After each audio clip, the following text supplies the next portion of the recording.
Assalamualaikum warahmatullahi wabarakatuh. Salam sejahtera untuk kita semua. Om Swastiastu, Namo Buddhaya, salam kebajikan. Baik, izin perkenalkan, saya Dwi Purwoma Salim, mahasiswa Psikologi Universitas Islam Riau, akan membawakan materi tentang identitas nasional dengan dosen pengampu Bapak Devi Rahmat, SHMKN. Baik, langsung kita mulai pada materinya. Kita masuk ke dalam pengertian identitas nasional. Istilah identitas nasional secara terminologi adalah suatu ciri yang dimiliki oleh suatu bangsa secara filosofis membedakan bangsa tersebut dengan bangsa lain. Eksistensi suatu bangsa pada era globalisasi yang sangat kuat terutama karena pengaruh kekuasaan internasional. Identitas nasional dalam konteks bangsa cenderung mengacu pada kebudayaan, adat istiadat, serta karakter khas suatu negara. Sedangkan identitas nasional dalam konteks negara tercermin dalam simbol-simbol kenegaraan seperti Pancasila, bendera merah putih, bahasa nasional yaitu bahasa Indonesia, semboyan negara yaitu Bhinneka Tunggal Ika, dasar falsafah negara yaitu Pancasila, konstitusi atau hukum dasar negara yaitu Undang-Undang Dasar 1945, serta bentuk negara kesatuan Republik Indonesia yang berkedaulatan rakyat. Kemudian pahlawan-pahlawan rakyat pada masa perjuangan nasional seperti Pattimura, Hasanuddin, Pangeran Antasari, dan lain-lain. Oleh karena itu, agar bangsa Indonesia tetap eksis dalam menghadapi globalisasi, maka harus tetap meletakkan jati diri dan identitas nasional yang merupakan kepribadian bangsa Indonesia sebagai dasar pengembangan kreativitas budaya globalisasi. Sebagaimana terjadi di berbagai negara di dunia, justru dalam era globalisasi dengan penuh tantangan yang cenderung menghancurkan nasionalisme, muncullah kebangkitan kembali kesadaran nasional. Kemudian kita masuk ke dalam faktor pembentuk identitas nasional. Terdapat dua faktor penting dalam pembentukan identitas nasional, yaitu faktor primordial dan faktor kondisional. Yang pertama yaitu faktor primordial. Faktor primordial atau faktor objektif adalah faktor bawaan yang bersifat alamiah yang melekat pada bangsa tersebut seperti geografis, ekologis, dan demografis. Kondisi geografis ekologis yang membentuk Indonesia sebagai wilayah kepulauan yang beriklim tropis dan terletak di persimpangan jalan komunikasi antar wilayah dunia di Asia Tenggara, ikut mempengaruhi perkembangan kehidupan demografis, ekonomi, sosial, dan kultur bangsa Indonesia. Sedangkan yang kedua, faktor kondisional atau faktor subjektif, yaitu keadaan yang mempengaruhi terbentuknya identitas nasional. Faktor subjektif meliputi faktor historis, sosial, politik, dan kebudayaan yang dimiliki bangsa Indonesia. Faktor historis ini mempengaruhi proses pembentukan masyarakat dan bangsa Indonesia beserta identitasnya melalui interaksi berbagai faktor yang terlibat di dalamnya. Prinsip kesediaan warga bangsa bersatu dalam perbedaan juga menjadi faktor pembentuk identitas nasional.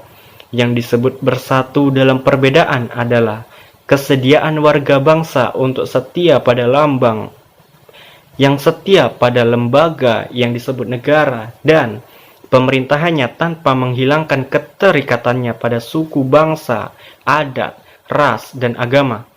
Sesungguhnya warga bangsa memiliki kesetiaan yang ganda atau multi-loyalities. Faktor yang tak kalah penting yaitu sejarah. Persepsi yang sama di antara warga masyarakat tentang sejarah, mereka dapat menyatukan diri dalam satu bangsa. Persepsi yang sama tentang pengalaman masa lalu seperti masa-masa menderita karena penjajahan, tidak hanya melahirkan solidaritas, tetapi juga melahirkan tekad dan tujuan yang sama antar anggota masyarakat itu. Kemudian kita masuk ke dalam sifat identitas nasional. Identitas nasional merupakan jati diri bangsa yang bersifat dinamis dan khas yang menjadi pandangan hidup dalam mencapai cita-cita dan tujuan hidup bangsa.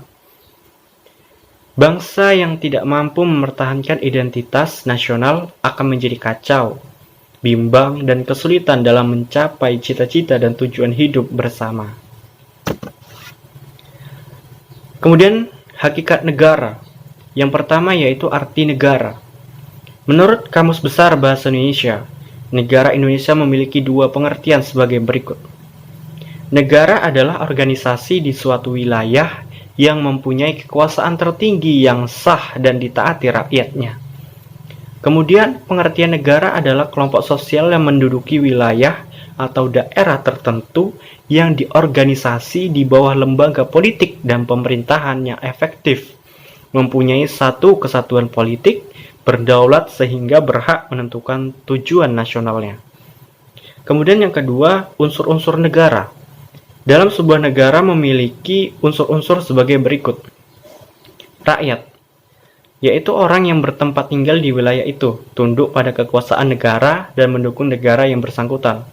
Selanjutnya, wilayah, yaitu daerah yang menjadi kekuasaan negara serta menjadi tempat tinggal bagi rakyat negara. Selanjutnya, pemerintah yang berdaulat, yaitu adanya penyelenggara negara yang memiliki kekuasaan untuk menyelenggarakan pemerintahan di negara tersebut. Kemudian, fungsi dan tujuan negara. Menurut Miriam Budiarjo, fungsi pokok negara adalah sebagai berikut.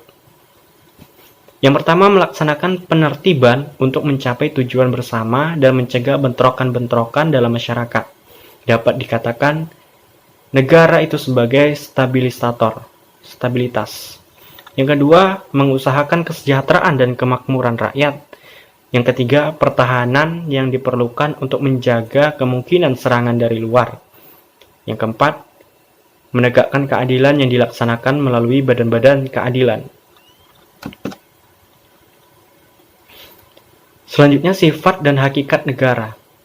Sifat negara merupakan suatu keadaan di mana hal tersebut dimiliki agar dapat menjadikannya suatu negara yang memiliki tujuan.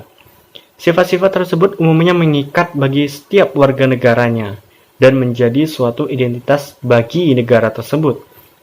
Sifat suatu negara terkadang tidaklah sama dengan negara lainnya. Ini tergantung pada landasan ideologis negara masing-masing. Namun ada juga beberapa sifat negara yang bersifat umum dan dimiliki oleh semua negara, yaitu yang pertama, bersifat memaksa. Negara merupakan suatu badan yang mempunyai kekuasaan terhadap warga negaranya. Hal inilah yang bersifat mutlak dan memaksa. Yang kedua, bersifat memonopoli. Negara dengan kekuasaannya tersebut mempunyai hak atas kekayaan alam yang terkandung di dalamnya. Hal ini menjadi sesuatu yang menjadi landasan untuk menguasai sepenuhnya kekayaan alam yang terkandung di dalam wilayah negara tersebut. Kemudian yang ketiga yaitu bersifat mencakup semua. Kekuasaan negara merupakan kekuasaan yang mengikat bagi seluruh warga negaranya. Tidak ada suatu orang pun yang menjadi pengecualian di hadapan suatu negara. Tidak hanya mengikat suatu golongan atau suatu adat budaya saja, tetapi mengikat secara keseluruhan masyarakat yang termasuk ke dalamnya yaitu warga negara. Kemudian yang keempat yaitu bersifat menentukan. Negara memiliki kekuasaan untuk menentukan sikap-sikap untuk menjaga stabilitas negara. Sifat menentukan juga membuat negara dapat menentukan secara unilateral dan dapat pula menuntut bahwa semua orang yang ada di dalam wilayah suatu negara kecuali orang asing menjadi anggota partai politik negara. Selanjutnya, identitas nasional bangsa Indonesia.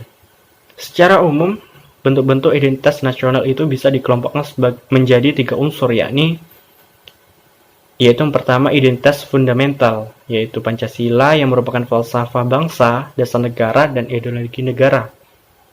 Yang kedua, identitas instrumental, yang berisi Undang-Undang Dasar 1945 dan tatanan perundang-undangan, bahasa Indonesia, lambang negara, bendera negara, serta lagu kebangsaan yaitu Indonesia Raya. Kemudian yang terakhir yaitu identitas alamiah, yang meliputi negara kepulauan dan pluralisme dalam suku, bahasa, budaya, serta agama dan kepercayaan. Selanjutnya, bentuk-bentuk identitas nasional Indonesia. Secara lebih rinci, beberapa bentuk identitas nasional Indonesia adalah sebagai berikut. Yang pertama, bahasa Indonesia sebagai bahasa nasional atau bahasa persatuan. Bahasa Indonesia berawal dari rumpun bahasa Melayu yang dipergunakan sebagai bahasa pergaulan yang kemudian diangkat sebagai bahasa persatuan pada tanggal 28 Oktober 1928. Bangsa Indonesia sepakat bahwa bahasa Indonesia merupakan bahasa nasional sekaligus sebagai identitas nasional Indonesia. Yang kedua, sang merah putih sebagai bendera negara. Warna merah berarti berani dan putih berarti suci. Lambang merah putih sudah dikenal pada masa kerajaan di Indonesia yang kemudian diangkat sebagai bendera negara. Bendera merah putih dikibarkan pertama kali pada tanggal 17 Agustus 1945. Namun telah ditunjukkan pada peristiwa Sumpah Pemuda. Selanjutnya, Indonesia Raya sebagai lagu kebangsaan Indonesia. Lagu Indonesia Raya ini pertama kali dinyanyikan pada tanggal 28 Oktober 1928 dalam Kongres Pemuda II. Selanjutnya, burung Garuda yang merupakan burung khas Indonesia dijadikan sebagai lambang negara Republik Indonesia. Kemudian selanjutnya, Bhinneka Tunggal Ika sebagai semboyan negara yang berarti berbeda-beda tapi tetap satu jua. Menentukan kenyataan bahwa bangsa kita heterogen namun tetap berkeinginan untuk menjadi satu bangsa, yaitu bangsa Indonesia. Selanjutnya, Pancasila sebagai dasar filsafat negara yang berisi 5 dasar yang dijadikan sebagai dasar filsafat dan ideologi negara Indonesia. Pancasila merupakan identitas nasional yang berkedudukan sebagai dasar negara dan pandangan hidup bangsa kita. Selanjutnya, Undang-Undang Dasar 1945 sebagai konstitusi atau hukum dasar negara. Undang-Undang Dasar merupakan hukum dasar tertulis yang menduduki tingkat tertinggi dalam tata urutan peraturan perundang-undangan dan dijadikan sebagai pedoman penyelenggaraan bernegara. Selanjutnya, bentuk negara adalah kesatuan Republik Indonesia yang berkedaulatan rakyat. Bentuk negara adalah kesatuan, sedang bentuk pemerintahan adalah republik. Sistem politik yang digunakan adalah sistem demokrasi. Saat ini identitas negara kesatuan disepakati untuk tidak dilakukan perubahan. Selanjutnya, konsepsi wawasan Nusantara sebagai cara pandang bangsa Indonesia mengenali diri dan lingkungan yang serba beragam dan memiliki nilai strategis dengan mengutamakan persatuan dan kesatuan bangsa, serta kesatuan wilayah dalam penyelenggaraan kehidupan bermasyarakat, berbangsa, dan bernegara untuk mencapai tujuan nasional. Yang terakhir, kebudayaan sebagai puncak-puncak dari kebudayaan daerah. Kebudayaan daerah diterima sebagai kebudayaan nasional. Berbagai kebudayaan dari kelompok-kelompok bangsa di Indonesia yang memiliki cita rasa tinggi dapat dinikmati dan diterima oleh masyarakat luas sebagai budaya nasional. Selanjutnya, inilah daftar referensi yang saya gunakan untuk melengkapi tugas saya pada kesempatan kali ini. Dan itulah tadi presentasi materi yang telah saya sampaikan, yaitu berkenaan dengan identitas nasional. Semoga apa yang telah saya sampaikan tadi dapat bermanfaat bagi kita semua dan dapat memperkaya pengetahuan kita. Sekian dari saya akhiri. Billahi taufiq wal hidayah. Wassalamualaikum warahmatullahi wabarakatuh. Jangan lupa terus menaati protokol kesehatan 5M. Terima kasih.